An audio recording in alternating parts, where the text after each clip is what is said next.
हे आहे DS news network. आपण पाहत आहात आपली बातमी आपला आवाज. नमस्कार, मी दिनकर शिंदे. आपण पाहताय DS न्यूज. तुमचं मत माझं मत मध्ये आपलं स्वागत. मित्रांनो, महत्वाचा एक मुद्दा मी आपल्या समोर घेऊन आलोय आणि तो म्हणजे असा की भारतीय जनता पार्टीच्या राष्ट्रीय सरचिटणीस असलेल्या पंकजाताई मुंडे या महाराष्ट्रामध्ये मोठा डाव खेळण्याच्या तयारीत आहेत. ही विश्वसनीय आणि आपल्याला सूत्राकडून मिळालेली माहिती आहे. मित्रांनो, राजकारणी महाराष्ट्रामध्ये काय घडामोडी घडतायत, कोण कोणाच्या सोबत जातो, हा अंदाज आता आपल्या सगळ्यांना जवळजवळ आलेला आहे. परंतु अजूनही भविष्यात काय होऊ शकतं याचा अंदाजा भविष्यकार सुद्धा सांगू शकत नाही, अशी राजकीय परिस्थिती आहे. परंतु पंकजाताई मुंडे या भारतीय जनता पार्टीच्या जरी असल्या आणि राष्ट्रीय सरचिटणीस जरी असल्या तर त्यांच्यावर भारतीय जनता पार्टीकडून जो अन्याय होतोय या अन्यायाला वाचा फोडण्यासाठी त्यांचा कार्यकर्ता आता संतप्त झालेला आहे. आणि अशा परिस्थितीमध्ये पंकजाताई मुंडे या महाराष्ट्रामध्ये एक मोठा डाव खेळण्याच्या तयारीत असल्याची माहिती आपल्यापर्यंत आलेली आहे. त्याचं कारण असं आहे की पंकजाताई मुंडे या परळीमधून पराभूत झाल्या. धनंजय मुंडे हे त्या ठिकाणी विजयी झाले.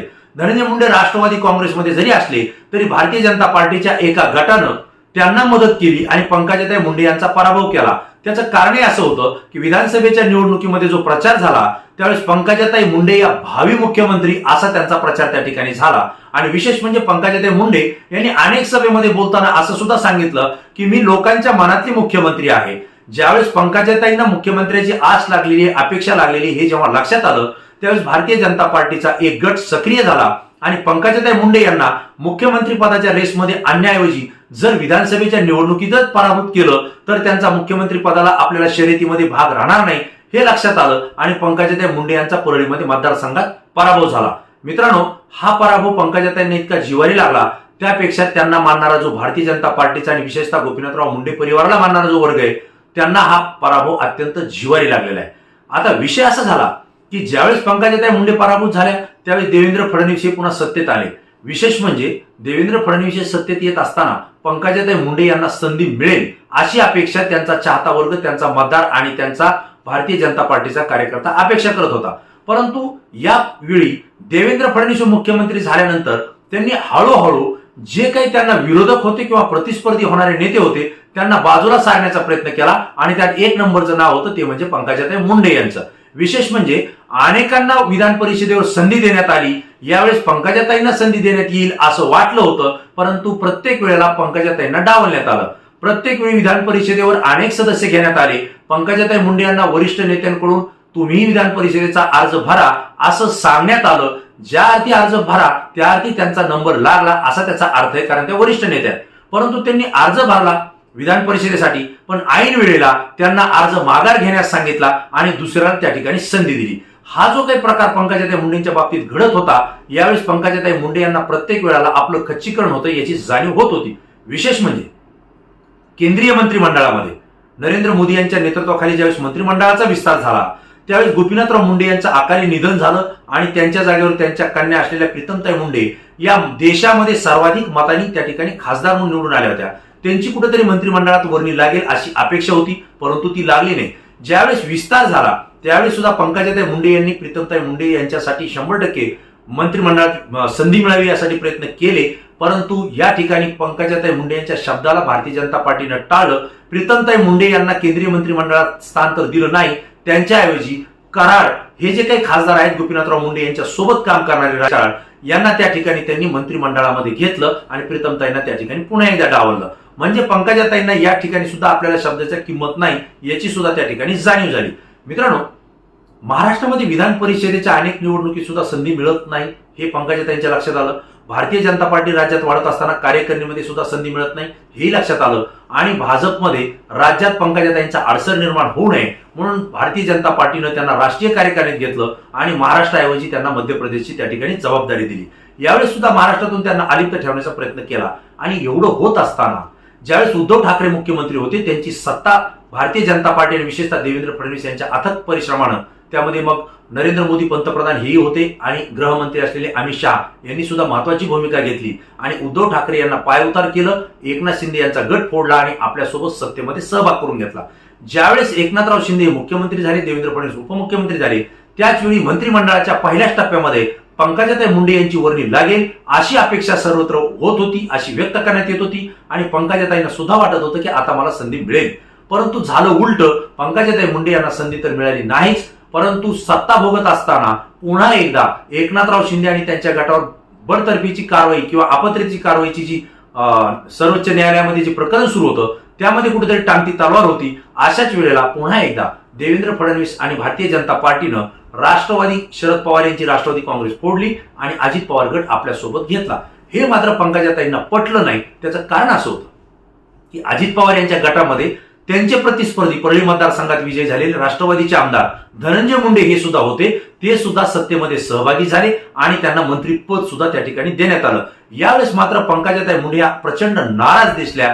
कारण ज्यांच्यासोबत आपण लढलो, ज्यांच्या विरोधात आपण प्रचार केला, ज्यांच्या विरोधात आपण जनमत बनवलं, अगदी त्यांच्यावर भ्रष्टाचाराचे करोडो रुपयांच्या भ्रष्टाचाराचे आरोप करण्यात आले, त्यांना सीबीआयच्या नोटीस आल्या, विशेष म्हणजे ईडीच्या नोटीस आल्या, त्यांना अनेक त्याच्यातल्या जेलमध्ये सुद्धा जाऊन आले. अशी मंडळी पुन्हा भाजपनं सोबत घेतली, त्यांना सत्तेत संधी दिली आणि विशेष म्हणजे भाजपसाठी ज्यांनी जीवाचं रान केलं ते पदाधिकारी मात्र सत्तेपासून दूर राहिले. हे पंकजाताईंना पटलं नाही आणि त्यांनी खुली नाराजी व्यक्त केली. आणि आता नाराजी व्यक्त करत असताना मीडिया आपल्यालाच प्रश्न विचारेल आणि कुठंतरी आपल्या तोंडून सत्यता बाहेर पडेल याची भीती पंकजाताईंना वाटली.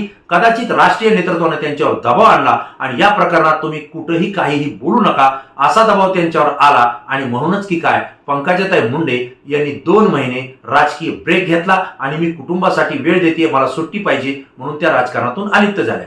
या 2 महिन्यामध्ये महाराष्ट्रामध्ये अनेक घडामोडी घडल्या. कोण सत्तेत आलं, कोण मंत्री झालं हे सगळं आपल्याला माहिती आहे. आपण त्याच्याकडे लक्ष ठेवून आहेत. आणि विशेषतः या कालावधीमध्ये मात्र एवढी घडामोड होत असताना शरद पवारांची बीड जिल्ह्यामध्ये सभा झाली, त्यानंतर अजित पवार यांची सुद्धा बीड जिल्ह्यामध्ये सभा झाली, जे की उपमुख्यमंत्री झाले, अर्थमंत्री झाले. आणि अशा परिस्थितीमध्ये पंकजाताई मुंडे मात्र बीड जिल्ह्यातही नाही आणि महाराष्ट्रातही कुठं पाहायला मिळत नव्हत्या. त्यावेळेस आपण डीएस न्यूज चॅनलच्या माध्यमातून त्यांच्या चारित्र्यांचा, त्यांच्या कार्यकर्त्यांचा आवाज आपण उचलला आणि आपण त्यामध्ये दाखवलं होतं की महाराष्ट्रामध्ये राजकीय एवढ्या घडामोडी आणि उलथापालथ होत आहेत. पंकजाताई तुम्ही कुठं आहात, कारण तुमची महाराष्ट्राला गरज आहे. यानंतर मात्र पंकजाताई मुंडे यांनी पत्रकार परिषद घेतली आणि सोशल मीडियाच्या माध्यमातून सुद्धा त्यांनी सांगितलं की लवकरच मी महाराष्ट्रामध्ये येते. मित्रांनो, यानंतर पंकजाताई मुंडे 2 महिन्यानंतर ज्यावेळेस महाराष्ट्रात आल्या, एक नव्या उमेदीनं, नव्या ताकदीनं आणि त्यांचा चेहरा बदललेला होता, त्यांची वागणूक बदललेली होती, बोली भाषा त्यांची बदललेली होती. आणि विशेष म्हणजे राजकारण विरहित, पक्ष विरहित त्यांनी महाराष्ट्रामध्ये एक दौरा आयोजित केला आणि त्याला नाव दिलं शिवशक्ती परिक्रमा. मित्रांनो, शिव आणि शक्ती ह्या दोन्हीचा जर संगम केला तर महाराष्ट्रामध्ये आपण संस्कृती पाळणारी मंडळी आहोत. पंकजाताईंनी याचा खुलासा केला की शिव म्हणजे महादेव आहे आणि शक्ती म्हणजे आदिशक्ती पार्वती आहे. आणि शिवशक्ती म्हणजे महादेवाची आणि देवीची अशी पूर्ण भक्ती करण्यासाठी मी हा दौरा करते, हा धार्मिक दौरा आहे, यात कुठेही राजकीय रंग नाही. परंतु मित्रांनो, याच वेळेस आपण डीएस न्यूजच्या माध्यमातून एक बातमी दाखवली होती आणि ती अशी दाखवली होती की शिवशक्ती परिक्रमा ही पंकजाताईंची आहे. म्हणजे त्याचा अर्थ असा, शिव म्हणजे शिवसेना आणि शक्ती म्हणजे पंकजाताई. कदाचित पंकजाताई शिवसेनेसोबत जाऊन शिवशक्ती म्हणजेच आपली ताकद वाढवतायत की काय असा प्रश्न महाराष्ट्रातल्या जनतेला पडला होता. पंकजाताईंनी महाराष्ट्रभर परिक्रमा केली. त्यांचे चाहते भारतीय जनता पार्टीचे कार्यकर्ते तर होतेच, परंतु त्यांना मानणारा त्यांचा समाज असेल, त्यांचा वर्ग असेल, चाहता वर्ग असेल, या व्यतिरिक्त जे की राष्ट्रवादी शरद पवारांचा गट असेल किंवा उद्धव ठाकरे यांचा शिवसेनेचा गट असेल, हा पंकजाताईंचं ठिकठिकाणी मोठ्या पद्धतीनं हजारोच्या संख्येनं स्वागत करत होता, त्यांच्यावर पुष्पवृष्टी करत होता. कधी नव्हे ते कोणत्याच नेत्याचं असं स्वागत झालं नाही. एवढ्या जेसीपी रस्त्याच्या दुतर्फा लावून पंकजाताईंवर फुलांची उधळण झाली. अक्षरशः पंकजाताईंचं तोंड त्या ठिकाणी इन्फेक्शन झालं होतं, कारण त्या फुलांच्या पाकळ्या त्यांच्या चेहऱ्यावर इतक्या जोरदार आदळत होत्या की त्याचा परिणाम सुद्धा त्यांना सहन करावा लागला. म्हणजे थोडक्यात सांगण्याचं काय की पंकजाताई ज्यावेळेस शिवशक्ती परिक्रमेने काढलं आणि भारतीय जनता पार्टी विरहित, राजकारण विरहित हा दौरा ज्यावेळेस सांगितला, त्यावेळेस कार्यकर्त्यांचा उत्साह त्या ठिकाणी पाहण्यासारखा होता, जो गगनाला भिडला होता आणि त्यांच्यावर प्रचंड हजारोच्या संख्येनं पुष्पवृष्टी होत होती. याच वेळेस एक गोष्ट लक्षात येत होती की पंकजाताई कुठलं तरी एका वेगळ्या भूमिकेत आहे, कुठला तरी वेगळा डाव खेळण्याच्या तयारीत आहेत. आणि मित्रांनो, ज्यावेळेस त्यांचा हा दौरा झाला, सगळ्याच पक्षाच्या नेत्यांनी त्यांचं स्वागत केलं, आपल्या घरी बोलून त्यांचं चहापान केलं. एवढंच काय, राष्ट्रवादी काँग्रेस शरद पवार गटानं सुद्धा त्यांच्या गळ्यामध्ये घड्याळ चिन्ह असलेला रुमाल त्या ठिकाणी घातला. तर शिवसेना उद्धव ठाकरे गटानं पंकजाताईंच्या हातामध्ये त्यांचं सध्याचं असलेलं चिन्ह, मशाल पेटी, मशाल त्यांच्या हातात दिली आणि हे सुद्धा सगळ्या महाराष्ट्रानं पाहिलं. याचाच अर्थ असा निघत होता की पंकजाताई मुंडे या महायुतीसोबत न राहता महाविकास आघाडीसोबत जातील की काय, अशी चर्चा आजही महाराष्ट्रात आहे. आणि म्हणून सातत्यानं प्रश्न विचारला जातो की पंकजाताई मुंडे भारतीय जनता पार्टीत किती दिवस राहणार किंवा पंकजाताई मुंडे या कोणत्या पक्षात प्रवेश करणार. आता प्रश्न असा आहे मित्रांनो, ज्यावेळेस आपण राजकीय तज्ञांचं मत घेतोय, जाणकारांचं मत घेतोय आणि पंकजाताई मुंडे यांच्या वलयामध्ये जे कोणी लोक आहेत, विश्वासू आहेत, त्यांच्याशी ज्यावेळेस आपण चर्चा करतो त्यावेळेस एक गोष्ट लक्षात येते की पंकजाताई मुंडे नवा आणि मोठा डाव खेळण्याच्या तयारीत आहेत. त्याचं कारण असं आहे की मित्रांनो, महाराष्ट्रामध्ये विरोधकांच्या कारखान्यावर कारवाई झाली नाही, परंतु पंकजाताई मुंडे यांचा वैद्यनाथ कारखाना जो की त्यांचे वडील गोपीनाथराव मुंडे यांनी उभा केलाय, त्यांच्यावर केंद्र सरकारनं कारवाई केली, त्यांच्यावर जीएसटीची कारवाई झाली आहे. 19 कोटी थकबाकी झाली म्हणून कारखान्याची प्रॉपर्टी जप्त करण्यात आली आहे आणि कदाचित तिचा लिलाव करून ही जीएसटीची रक्कम वसूल करण्यात येणार आहे, अशा पद्धतीची भूमिका आहे. एवढंच नाही तर गेल्या 4 महिन्यापूर्वी वैद्यनाथ कारखान्यावर अधिकाऱ्यांच्या धाडी पडल्या. विशेष म्हणजे यामध्ये पोलीस बंदोबस्त सुद्धा मोठ्या प्रमाणात ठेवण्यात आला होता. म्हणजे सत्तेत असताना आपल्याच पक्षाच्या राष्ट्रीय सरचिटणीस असलेल्या पंकजाताई मुंडे यांच्या ताब्यातल्या कारखान्यावर एवढी पोलीस कारवाई, एवढी मोठी कारवाई करण्याची गरज ही खरंच होती का, हा प्रश्न होता. म्हणजेच पंकजाताई मुंडे यांना जर तुम्ही काही हालचाल कराल तर आम्ही तुम्हाला कुठेही कात्रीत खिंडीत अडवू शकतो, हेच भारतीय जनता पार्टीच्या सत्तेत मस्तावलेल्या नेत्यांनी त्यांना गर्भित इशारा दिलाय, हे राजकीय तज्ञ या ठिकाणी मानतायत. ज्यावेळी शिवशक्ती परिक्रमा काढली, लाखोंचा हजारोंचा जनसमुदाय त्या ठिकाणी पाहिला आणि पंकजाताई मुंडे यांचं ज्यावेळेस वक्तव्य होतं त्या वक्तव्यामध्ये एक गोष्ट लक्षात येत होती की त्या भारतीय जनता पार्टीचा प्रचार करण्याऐवजी मी माझ्या चाहत्यांना भेटते, माझ्या मित्रांना भेटते, माझ्या परिवारांना भेटते, जो माझ्यासाठी जीवाचं रान करतोय मी त्यांच्यासाठी फिरते, असं त्या सातत्यानं सांगत होत्या. इथंच भारतीय जनता पार्टीला एक इशारा त्यांनी सातत्यानं दिला आणि म्हणून त्यांच्या कारखान्यावर कदाचित ही कारवाई करून पंकजाताईंना गर्भित इशारा देण्याचा प्रयत्न भारतीय जनता पार्टीनं केलाय. आता पंकजाताई मुंडे जो डाव खेळतायत यामध्ये 3 त्यामध्ये आपल्याला अपेक्षा आणि अपेक्षित घटना घडतील असं आपल्याला वाटतंय. त्यामध्ये एक गोष्ट अशी आहे की आज पंकजाताई मुंडेंनी ज्यावेळी परिक्रमा पूर्ण केली त्यावेळेस त्यांच्या चाणाक्ष नजरेतून त्यांनी प्रत्येक मतदारसंघामध्ये आपल्या ताकदीवर उभा केल्यानंतर तो आमदार निवडून येऊ शकतो असे कोणते नेते आहेत हे त्यांनी चाचपलेले आहे. आणि विशेषतः अनेक काही नवीन चेहरे आहेत त्यांना सुद्धा पंकजाताई मुंडे या आतून बळ देत आहेत, ही सुद्धा माहिती आपल्या डीएस न्यूज चॅनल पर्यंत पोहोचलेली आहे. याचा अर्थ असा की त्या भारतीय जनता पार्टीच्या विरोधात काम करत नाहीत, परंतु येणाऱ्या विधानसभेच्या निवडणुकीमध्ये, लोकसभेच्या निवडणुकीमध्ये मी ज्या उमेदवारांची शिफारस करेल किंवा मी ज्या उमेदवारांचं नाव सांगेल त्याला भारतीय जनता पार्टीनं उमेदवारी दिली पाहिजे, हा अट्टहास पंकजाताई मुंडे लावून धरतील. आणि जर त्यांनी दिलेली यादी किंवा त्यांनी दिलेले उमेदवार जर भाजपने डावलले आणि त्यांना जर उमेदवारी मिळाली नाही, कदाचित हे आकडे जास्त नसतील, पंकजाताई मुंडे यांच्या म्हणण्यानुसार किंवा ते सांगतील अशी नावं कदाचित 15 ते 20 नावं असतील. या 20 नावांमध्ये कोणाकोणाची नावे आहेत याचा सुद्धा अंदाज डीएस न्यूज कडे आलेला आहे. त्याचं सुद्धा आपण एक विश्लेषण वेगळ्या व्हिडिओमध्ये करणार आहोत. परंतु 20 ते 25च्या आसपास पंकजाताई मुंडे यांना आपल्या विचाराचे आणि आपल्या ताकदीचे आमदार महाराष्ट्रामध्ये निवडून आणायचे. ती जर यादी भारतीय जनता पार्टीनं मान्य केली नाही आणि त्यांच्या शब्दावर त्या लोकांना जर उमेदवारी दिली नाही तर पंकजाताईंकडे दुसरा पर्याय राहतो, तो म्हणजे शिवशक्ती पक्ष स्थापन करणं आणि शिवशक्तीच्या माध्यमातून निवडणुकीला सामोरं जाणं.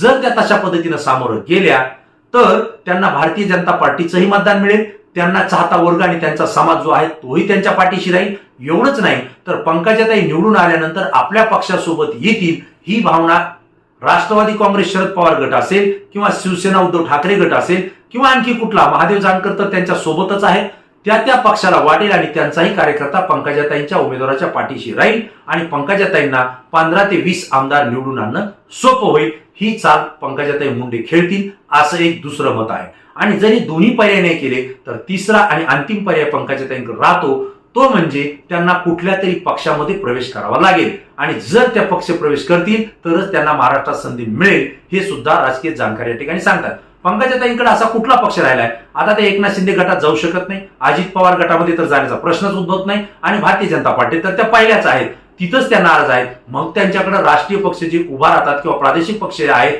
तो म्हणजे एक तर शरद पवार यांची राष्ट्रवादी आहे, दुसरा उद्धव ठाकरे यांची शिवसेना आणि तिसरी काँग्रेस. ते शरद पवार यांच्या राष्ट्रवादी गटामध्ये जाणार नाही अशी स्थिती आहे. त्याचं कारण आहे की शरद पवार गट हा विखुरलेला आहे, हा 2 गटामध्ये विभागला गेला आहे आणि शरद पवार यांच्यावर सुद्धा भारतीय जनता पार्टी आणि विशेषतः गोपीनाथराव मुंडे यांना चाहता वर्ग जो आहे त्यांचा विश्वास शरद पवार यांच्या नेतृत्वावर नाही आणि म्हणून त्या शरद पवार गटामध्ये जातील असं चित्र सध्या तरी दिसत नाही. मग त्यांच्याकडे पर्याय जो उरतो तो म्हणजे काँग्रेसचा. राष्ट्रीय काँग्रेस आहे, राष्ट्रीय पक्ष आहे, परंतु तसं जर पाहिलं तर बीड जिल्ह्यामध्ये आणि मराठवाड्यामध्ये काँग्रेसचं अस्तित्व नसल्याच जमा आहे आणि त्यामुळे काँग्रेसला मानणारा वर्ग जरी असला तरी तो पंकजाताईंच्या विचाराचे आमदार निवडून देईल इतकी ताकद काँग्रेसची बीड जिल्ह्यात आणि मराठवाड्यामध्ये नक्कीच त्या ठिकाणी आपल्याला पाहायला मिळत नाही. राहिला प्रश्न आता तिसरा, तर तो आहे उद्धव ठाकरे यांची शिवसेना. आणि मित्रांनो, यापूर्वी सुद्धा डीएस न्यूज चॅनलनं आणि आपल्या चॅनलवर आलेल्या राजकीय तज्ञांना सुद्धा सांगितलं होतं की पंकजाताई मुंडे यांनी भारतीय जनता पार्टीमध्ये जो काही अन्याय त्या सहन करतायत, जी सहनशीलता दाखवतायत, त्याचा कुठंतरी आता अंत होतोय आणि तो होणंही गरजेचं आहे. अशा वेळेला पंकजाताई मुंडे यांनी थेट उद्धव ठाकरे यांच्या शिवसेनेमध्ये जाणं हे काळाची गरज आहे. त्याचं कारण असं आहे की शिवसेनेमध्ये उद्धव ठाकरे यांचं एक नेतृत्व आहे आणि महाराष्ट्रामध्ये त्यांच्याविषयी सहानुभूतीची लाट आहे. प्रत्येक गाववाडी वस्ती तांड्यावर घराघरामध्ये शिवसैनिक आहेत. शिवसेनेला आणि शिवसेना ही मराठी माणसासाठी तयार झालेली आहे. त्यांना मानणारा एक मोठा मतदार या महाराष्ट्रामध्ये आहे आणि आज शिवसेना फुटल्यानंतर शिवसेनेला सुद्धा एका मास लीडरची गरज आहे आणि विशेषतः ती जर महिला मास लीडर असेल तर निश्चितपणे त्यांना मोठी संधी, मोठं स्थान हे उद्धव ठाकरे गटामध्ये मिळू शकतं. आणि पंकजाताई यांच्या विचारसरणीचा जो हिंदुत्ववादी पक्ष आहे तो फक्त शिवसेना उद्धव ठाकरे गट हा एकमेव आहे. मित्रांनो, मला आपल्याला सांगितलं पाहिजे, ज्यावेळेस गोपीनाथराव मुंडे यांचं निधन झालं त्यावेळेस पहिल्यांदा उद्धव ठाकरे यांनी भूमिका व्यक्त केली की मुंडे परिवाराचा कुठलाही उमेदवार घरातला उभा राहत असेल तर शिवसेना त्या विरोधात उमेदवार देणार नाही. आणि त्यांनी खरोखरच खासदारकीला पण त्यांनी उमेदवार दिला नाही आणि पंकजाताई मुंडे यांच्या विरोधात सुद्धा भारतीय जनता पार्टी सोबत युती नसताना त्यांनी उमेदवार त्या ठिकाणी दिलेला नाही. म्हणजेच त्यांनी पंकजाताई मुंडे यांना आपली बहीण मानलेले आहे आणि पंकजाताई मुंडे सुद्धा उद्धव ठाकरे यांना भाऊ मानतात आणि त्यांना दादाच मानतात. याचा अर्थ असा की या दोघांचं बहीण भावाचं नातं आहे आणि जर पंकजाताई मुंडे या मास लीडर असलेल्या नेतृत्वानं जर भारतीय जनता पार्टीला ही योग्य वेळ आहे याच वेळी जर सोडलं आणि उद्धव ठाकरे यांच्या शिवसेनेमध्ये प्रवेश केला तर निश्चितपणे पंकजाताई मुंडे या महाराष्ट्राच्या भावी पहिल्या महिला मुख्यमंत्री असतील हेही आपल्याला या ठिकाणी सांगावं लागेल, कारण याला वेगळं धाडस करण्याची गरज नाही आणि कदाचित शिवसैनिक सुद्धा याला विरोध करणार नाही. जरी त्या मुख्यमंत्री नाही झाल्या तरी शिवसेनेमध्ये त्यांना नंबर 2चं पद या ठिकाणी उद्धव ठाकरे देतील आणि शिवसेनेची पूर्ण ताकद त्यांच्या पाठीशी उभा करतील. त्यांची ताकद शिवसेनेसोबत उभा राहिली तर महाराष्ट्रामध्ये पंकजाताईंच्या राजकारणाला सुगीचे दिवस यायला वेळ लागणार नाही. आणि ह्या सगळ्या ज्या काही नीती आहेत या नीतीचा अभ्यास पंकजाताई मुंडे करतायत, केलाय आणि विशेषतः त्यांच्यासोबत जे राजकीय विश्लेषक आहेत त्यांनी सुद्धा याचा विचार करून पंकजाताईंना याबाबतचं आपलं मत दिलेलं आहे. आणि म्हणून मित्रांनो, आज प्रत्येक जिल्ह्यामध्ये, प्रत्येक मतदारसंघामध्ये आपणही पाहू शकता काही नवीन चेहरे, नवीन युवक हे राजकारणामध्ये आपला गट स्थापन करून उदयास येण्याचा प्रयत्न करतायत. ते वेगवेगळ्या गटांमध्ये प्रवेश करतायत किंवा वेगवेगळे सामाजिक संघटन कार्य करून ते राजकारणामध्ये सक्रिय होताना दिसत आहेत आणि विशेषतः पंकजाताई मुंडेंच्या ते संपर्कात आहेत. पंकजाताई मुंडे त्यांच्या संपर्कात आहेत. यावरूनच एक लक्षात येत आहे की पंकजाताई मुंडे या महाराष्ट्रामध्ये एक मोठा डाव खेळण्याच्या तयारीत आहेत आणि जर पंकजाताई मुंडेंनी तो डाव खेळला तर निश्चितपणे त्या यशस्वी होतील आणि जर त्या यशस्वी झाल्या तर भारतीय जनता पार्टीला धरणीकंप त्या ठिकाणी सहन करावा लागेल, जो की त्यांना सहन होणार नाही.